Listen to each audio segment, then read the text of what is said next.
Good morning, Bowser. I'm Tristan. And I'm Sam. You're your anchors for Thursday, December 14th. Please stand for the pledge.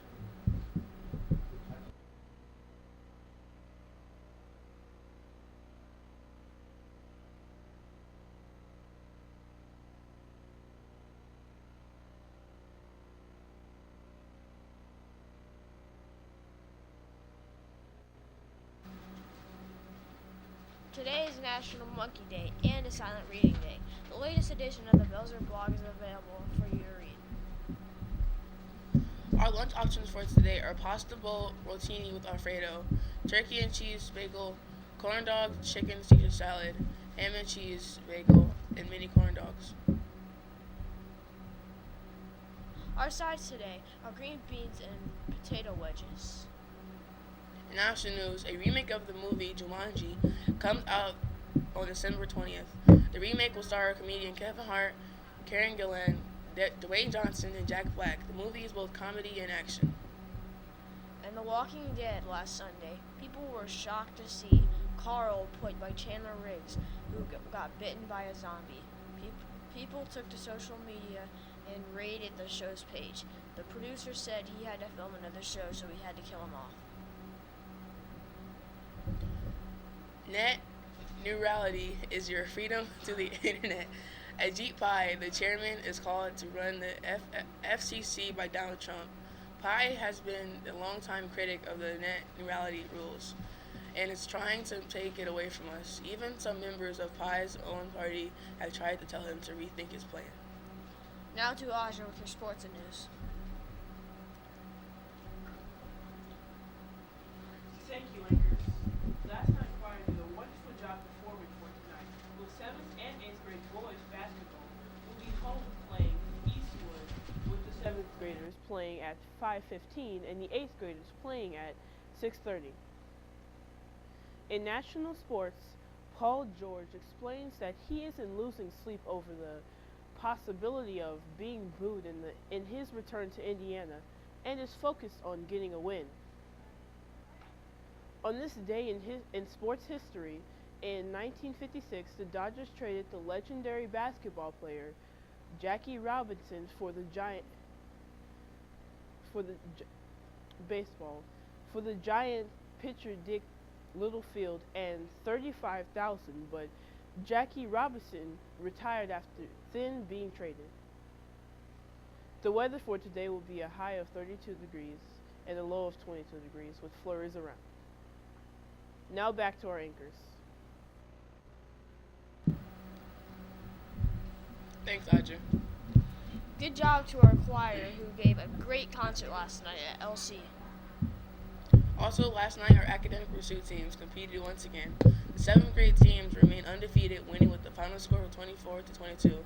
Alexandria Turanian with the top scorer of Belzer with 13 of their points. Also having a strong game, Rebecca Sider with 6 points and Landon Nelson with 5.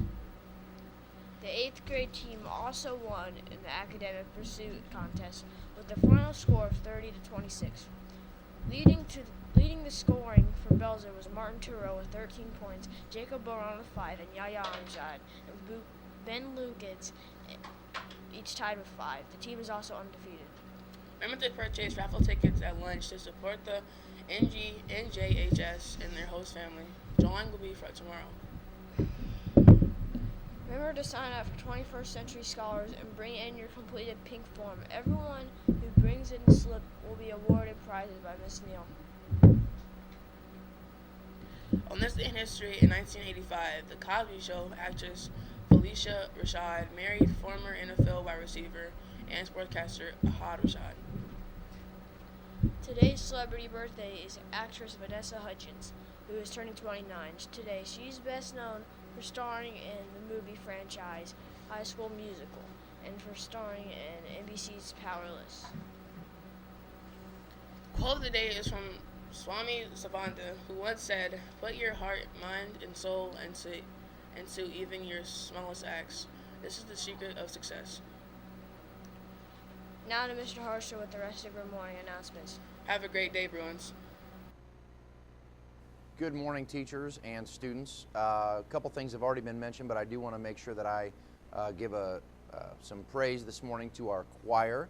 and our choir directors. So all of our choirs, as well as Miss Holt and Miss Hicks, thank you so much for all of your hard work. I was not at the concert last night, but things this morning from Miss Barnes and from Mrs. Trotter about how well the show went. I saw some videos and pictures, and again, very proud of all your hard work. Thank you for all that you do, and I know that you represented Belzer very well last night, so thank you for that. As we move forward, guys, I just want to give a reminder. We are closing in on the end of our second grading period. There are some of you who are sitting here now with less than 2 weeks to go, and you're right where you want to be. You have set your goals, you have stuck with your plan, you have completed your assignments, you have done everything you need to do to put yourself in a place where you're going to be really happy with the grade that you get at the end of this grading period. There may be some others who are feeling a little bit of the pressure with less than 2 weeks to go. You may have some final assignments coming up, some projects, some final papers, maybe even a quarterly assessment that could mean the difference between a C or a B, or a B and an A, or even worse, an F or a D, or a D or a C. So please take some time over the next 24 hours to get on Skyward, check your grades, check your missing assignments, have conversations with your teachers, and make sure that you're doing everything possible to finish strong. We've talked about this analogy before, but when you are in a race, when you get right down to the end and you're approaching that finish line, the last thing you want to do is slow down and give up. You want to push through, even when it's tough and there are distractions. Keep doing the best that you can all the way through that finish line. I also want to give a reminder, and this is important both for teachers and students to hear. We will be starting some of those quarterly assessments today and tomorrow. Many of the teachers have chosen to do their quarterly assessments early next week on Monday, Tuesday, or Wednesday. But there are some quarterly assessments that are going to begin in our building taking place today and tomorrow. So it is important every day, but particularly as we move forward to the end of the semester, that we have very empty and very quiet hallways during instructional time. So teachers, I know that sometimes it's inevitable. Students get called out for different reasons. They may have emergencies, they need to use the restroom or whatever, but please make an effort to keep students in class, if at all possible, so that we have the best environment we can as far as getting these quarterly assessments wrapped up here at the end of the school year. That's all I've got this morning. It is a Thursday, so hopefully we've got some things to read for silent reading over the next 10 minutes or so, and let's make it a great day.